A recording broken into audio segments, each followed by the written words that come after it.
সফলতার কোনো শর্টকাট হয় না, হয় অনেক কাঠখড় পুড়িয়ে জীবন যুদ্ধের প্রতিটি অধ্যায়ে নিজেকে প্রমাণ করে করে একটু একটু করে আপনি সফল হবেন, একটু একটু করে আগাবেন। ইটস এ জার্নি, এটা কোনো ডেস্টিনেশন নয়।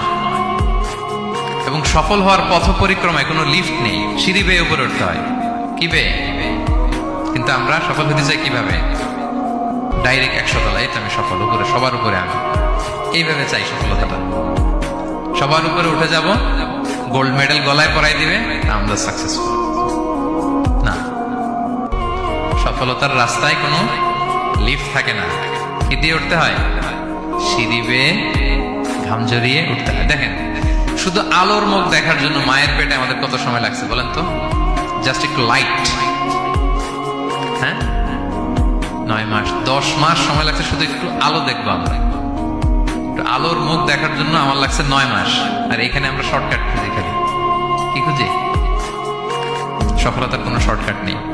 অল্প এফোর্টে যারা সফল হতে চায় এরা কোনোদিন সফল হয় না।